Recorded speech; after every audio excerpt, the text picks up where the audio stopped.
Arcana of Paradise The Tower is a deck-building roguelike that features real-time battling. There's an all-encompassing mystery surrounding the game as a whole that is sure to pique interest. So, is it worth playing? I'll be going over a bit of the story, gameplay, then we'll come right back here for my final thoughts on if I think you should pick this up. Let's get started. The setting of Arcana of Paradise The Tower takes place on the very top floor of this stone structure. There's a couple of children living here, surviving only on bread, and they're slowly running out. They decide to venture through the tower, searching not only for food, but for a way out. As they delve deeper into the tower, on their way to paradise, they meet various characters who want to help them, and some who want to harm them. Why are the children stuck on this tower? Why do they keep forgetting everything every time they return back from an excursion?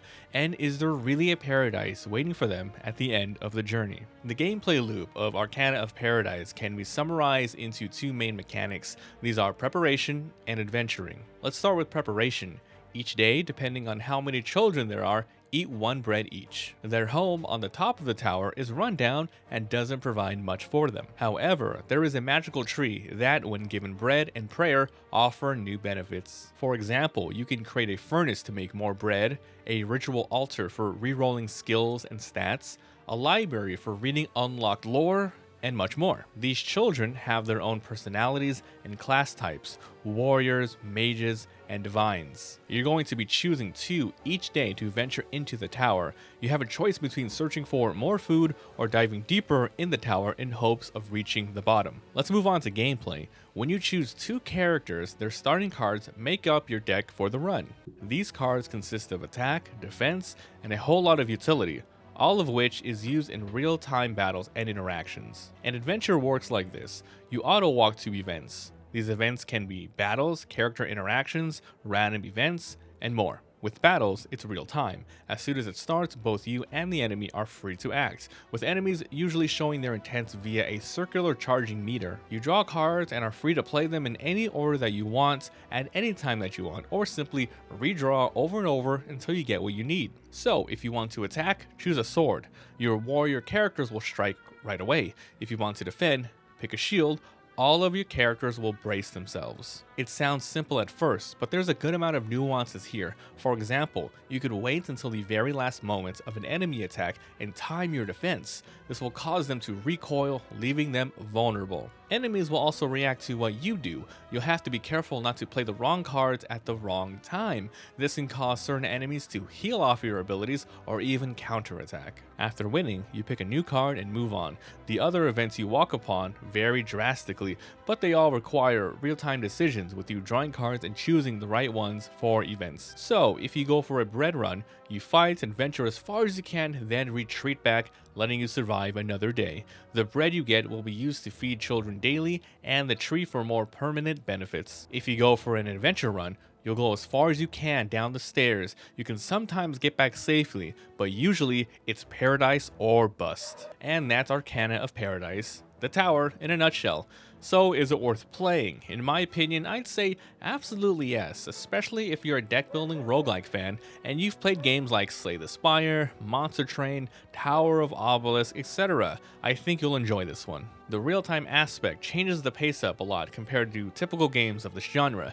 It's a fun rush during tougher fights, as any card played, or sometimes even not played, makes a huge impact. There's a lot of children to choose from, and most are unlocked throughout the playthrough. Though they take up only 1 to 3 classes, it's the slight differences between them in terms of perks and the combination that you choose that keeps things fresh. I love that there are fights that feel like a regular beat them down before they beat you down, and some have a more gimmicky feel to it. For example, you have to attack and guard right away or get hit by a counter.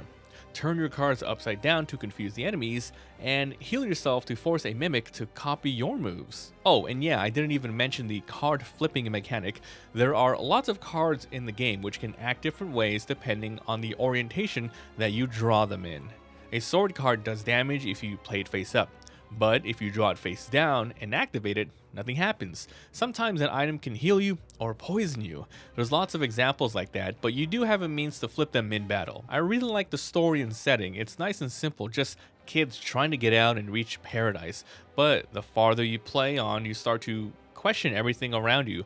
Why are these adults trying to take out these kids? Who is the mysterious child Arcana who guides you? What's up with this giant whale? It's also nice that each kid has their own little story and quirks. They do grow as you play. They learn better perks and overcome challenges which hindered you in the early game. It's not that hard to actually get to the bottom of the tower, but the overall goal after that is to get every child to the bottom. This will take a lot of runs, meaning bread runs, adventure runs, but you'll gain lots of benefits via tree praying and tower experience. Win or lose on runs, you'll unlock new tower lore and mechanics. You'll unlock things like a map, simple things like that. Though I'm praising the game a lot, there are a couple of things which I do want to take note of.